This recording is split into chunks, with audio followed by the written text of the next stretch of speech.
The world of tank design revolves around a core principle, balancing the strengths of its three pillars. Much like a skilled chef, the tank designer must carefully consider the technical specifications, the armor's structural integrity, the fire control systems, and the engine's mobility to craft a machine that excels in all three areas: protection, firepower, and maneuverability. Yet, this intricate recipe must also account for practicalities. Production costs need to be kept in check. The tank's operation must be streamlined for efficient use by crews, and its overall reliability is paramount. In essence, tank design is the art of achieving peak performance while ensuring the final product remains a functional and cost-effective war machine. Early tank armor was a patchwork of protection, literally. The body and turret, when present, were built on a frame to which separate armor plates were riveted or bolted. This method, used until the early 1940s, had several drawbacks. Riveted joints were complex to make, added unnecessary weight due to the internal frame, and worst of all, could become deadly shrapnel when hit by enemy fire. These shootout rivets and bolts posed a serious threat to the crew inside. Thankfully, the 1930s saw the introduction of welded hulls and turrets. Unlike their riveted predecessors, these welded designs were much sturdier, eliminating the need for a bulky frame altogether. Moving past the riveting station for the turret, we come to the casting tower. Here, molten metal is poured into molds to create the tank's hull, the main body that sits on the treads. While cast hulls were used on some tanks from the 1930s to the 1960s, this technique was eventually replaced by welding. Welding offered more flexibility in design and allowed for lighter but stronger hulls, a key feature for modern tanks. Interestingly, cast turrets remained in use for longer, Bertahan, Indonesian for surviving or lasting, until the 1980s and 1990s. However, the challenge of incorporating modern composite armor into cast turrets led to their eventual phasing out in favor of welded designs.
A tank's ability to traverse rough terrain hinges on a trifecta of components: the crawler propulsion unit, the drive motor, and the suspension system.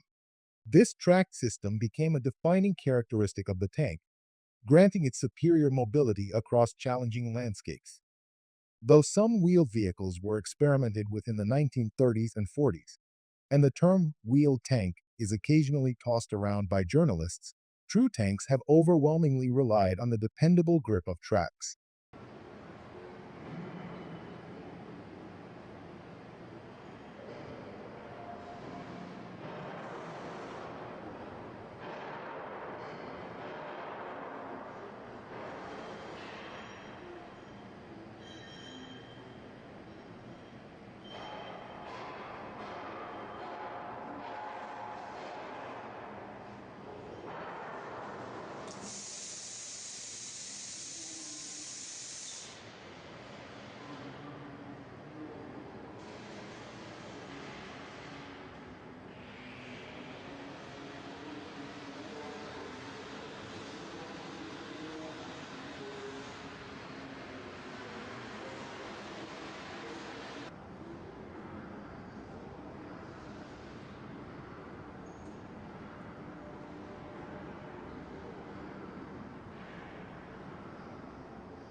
Tanks typically pack a punch with a combination of a powerful main gun and one or more machine guns.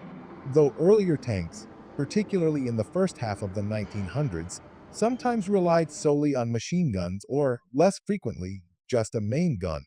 The 20th century also saw the rise and fall of flamethrowers mounted on tanks, used primarily from the 1930s to the 1960s.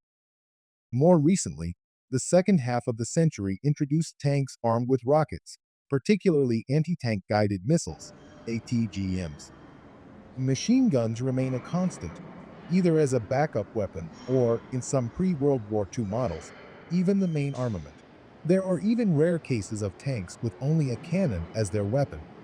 Occasionally, some modern tanks add flamethrowers to their arsenal for close quarters combat.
Military tank testing is a rigorous process that ensures these armored vehicles are ready to handle the demanding conditions they may face in combat. The tank's ability to move over different types of terrain, such as mud, water, and obstacles, is tested.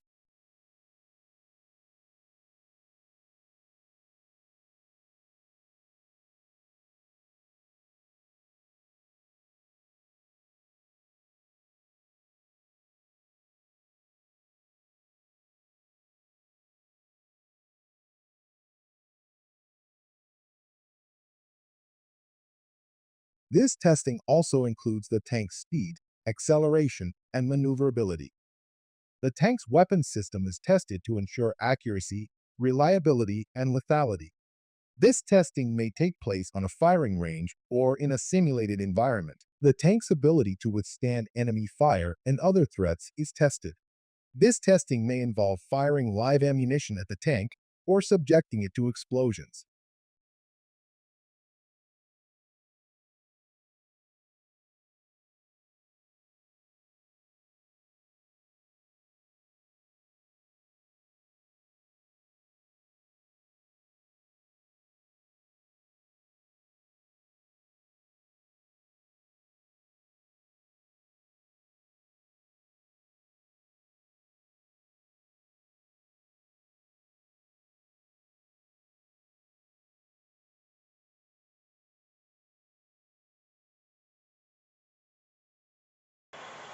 Russia is producing about 250,000 artillery munitions per month, or about 3 million a year. Now, officials say Russia is currently firing around 10,000 shells a day, compared to just 2,000 a day from the Ukrainian side. You can see how important 155mm artillery shells are in the military. Since the early 21st century, most NATO armies have adopted 155mm 6.1 in weapons as an all-purpose standard. They are seen as striking a good compromise between range and power, while using just a single caliber greatly simplifies the logistics burden. In the heart of the arsenal, a meticulous ballet unfolds. The birth of an artillery shell begins with its very core, the body. Only the strongest materials are deemed worthy. High-grade steel, chosen for its unwavering spirit, is thrust into the fiery embrace of a furnace. Here, at a blistering temperature, it sheds its rigidity, transforming into a molten essence. With incredible force, a series of powerful presses descend, molding this liquid metal with unyielding precision. The result? A nascent shell body, perfectly formed and ready for the next step in its formidable transformation. It is then meticulously machined, shaved to exacting tolerances, ensuring a flawless fit within the unforgiving maw of the cannon.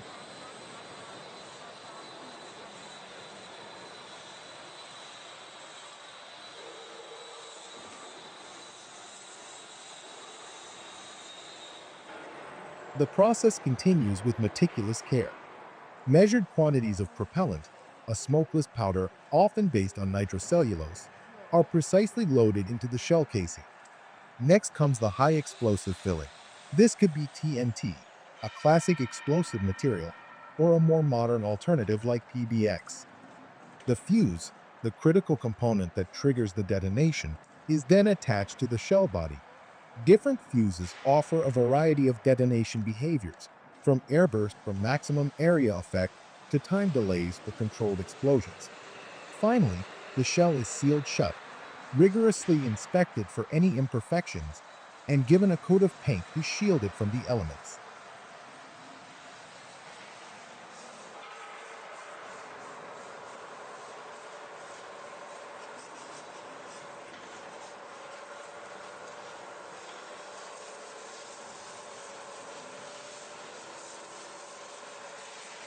Owing to the stabilizing spin imparted them by rifling grooves, elongated projectiles flew much straighter than balls, and they were virtually guaranteed to land point first.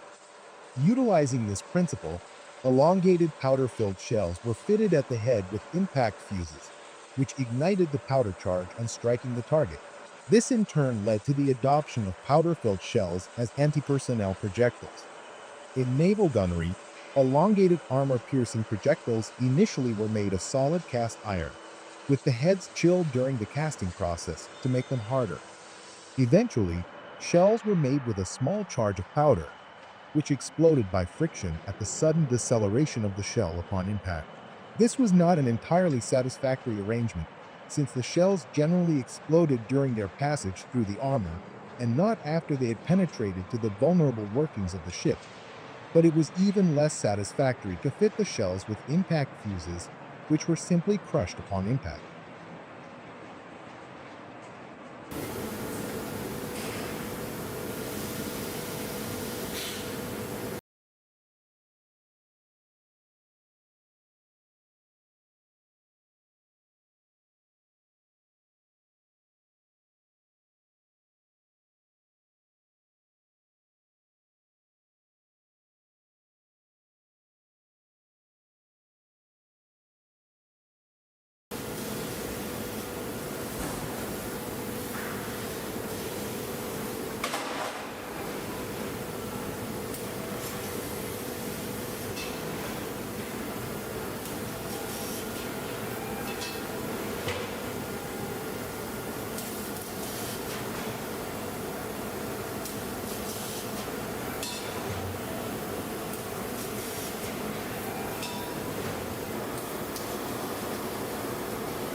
Of this general class, the most common subset is birdshot, which uses a large number, from dozens to hundreds, of small pellets meant to create a wide kill spread to hunt birds in flight. Shot shells are described by the size and number of the pellets within, and numbered in reverse order. The smaller the number, the bigger the pellet size, similar to bore gauge.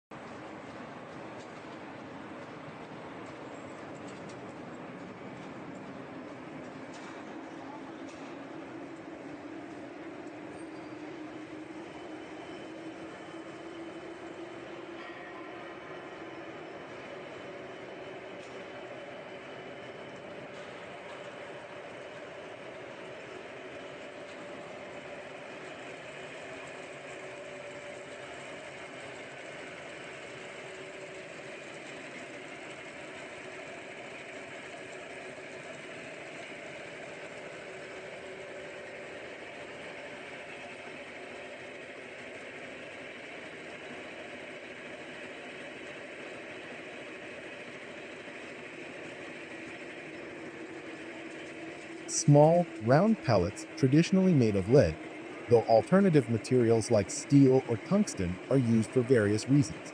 The first step in the production of these balls is the raw material. The metal will be put into the extruder. It will be extruded into long wires with a smaller diameter.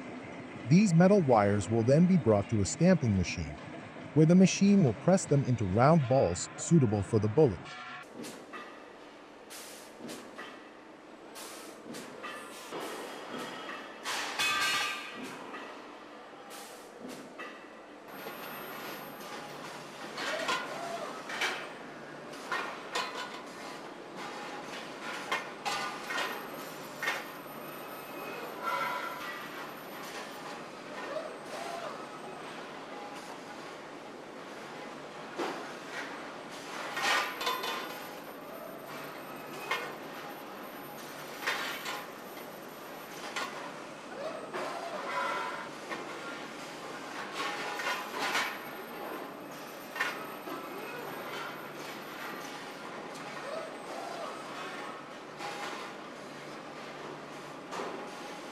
After the balls have formed, they will be washed and washed with a special chemical, making them brighter and more resistant to corrosion. It all starts with a tiny capsule nestled at the base. This unassuming little thing holds the key to everything, a sensitive compound that explodes on impact, igniting the propellant for a fiery push. The outer shell, traditionally a sturdy plastic casing these days, cradles this potent force. Though some folks still swear by paper and brass shells, a touch of the past in their hands. Next comes the gunpowder, meticulously loaded into the shell. A felt or plastic wad acts as a barrier between the powder and the shot, keeping things separated until the moment of truth.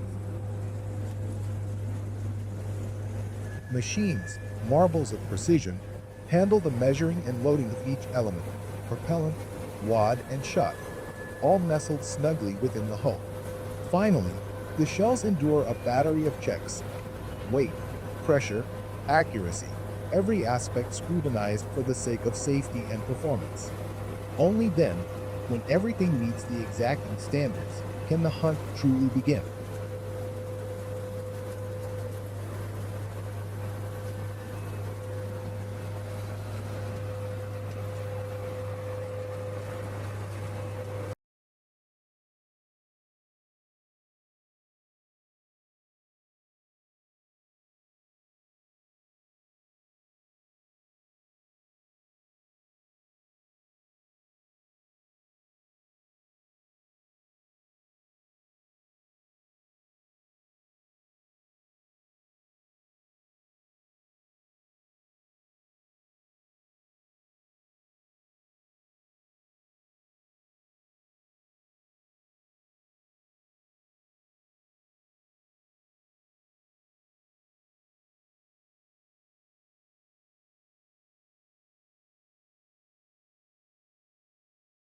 The shotgun is popular for bird hunting, called game shooting in the United Kingdom, where hunting refers to hunting mammals with a pack of hounds. It is also used for more general forms of hunting, especially in semi-populated areas where the range of rifle bullets may pose a hazard. Use of a smoothbore shotgun with a rifled slug, or alternatively, a rifled barrel shotgun with a sabot slug, improved accuracy to 100 meters, 110 YD or more. This is well within the range of the majority of kill shots by experienced hunters using shotguns. However, given the relatively low muzzle velocity of slug ammunition, typically around 500 meters per second, about 1600 feet per second, and the blunt, poorly streamlined shape of typical slugs, which cause them to lose velocity very rapidly compared to rifle bullets.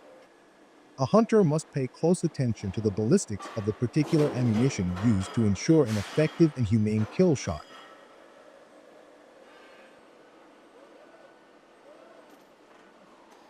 At any reasonable range, shotgun slugs make effective lethal wounds due to their tremendous mass, reducing the length of time that an animal might suffer. For example, A typical 12-gauge shotgun slug is a blunt piece of metal that could be described as an 18 millimeters, 729-inch caliber that weighs 28 grams, 432 grains.